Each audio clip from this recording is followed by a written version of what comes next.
A poor girl is sleeping by the side of the road. An arrogant boy walks by and mockingly says, "These poor people sleep wherever they find space." That greedy boy then picks up the poor girl's money and walks away. The poor girl feels saddened by the dishonest and arrogant boy's actions. Still, she takes out some more money from her pocket and places it under a box. After a while, another girl passes by. As soon as she sees the money, she quietly picks it up and walks away. The poor girl is once again disappointed by this greedy girl's behavior. She takes out more money from her pocket and places it under the box again. A little later, an honest boy arrives. He finds the money under the box and places it back inside, then adds some of his own money to help the poor girl before leaving. The poor girl appreciates the honesty of that boy. In fact, all three, the arrogant boy, the greedy girl, and the honest boy, have come for a job interview at the same office. The office boy comes and says, "Please sit here politely. Your interviews will begin shortly," and leaves. The arrogant, greedy girl mocks the poor boy and says, "I never imagined that poor people like you would also come to interview for a manager's position."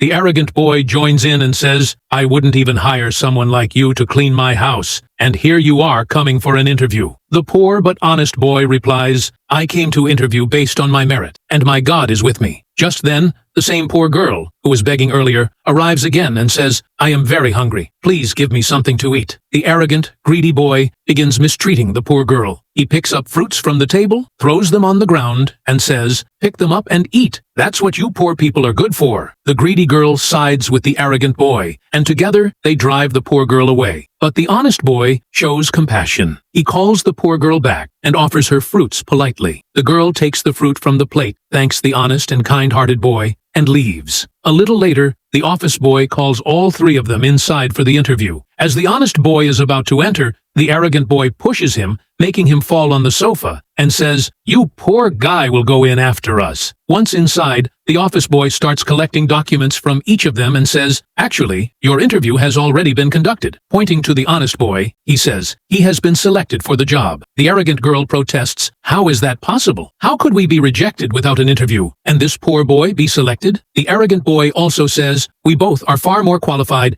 and experienced for this job than him. How can he be selected?" The office boy replies, "The owner of the office will explain that to you." Suddenly, the office owner appears. She turns out to be the same poor girl from earlier, the one whose money was stolen and who was mistreated by the arrogant and greedy ones. The office owner says, "I don't need greedy, arrogant, and dishonest people in my office," and immediately throws the arrogant boy and greedy girl out. She appoints the honest and kind-hearted boy as the manager, appreciating his honesty and compassion. It is true what they say. Honesty is the best policy. If you liked the video, don't forget to subscribe to the channel and share the video.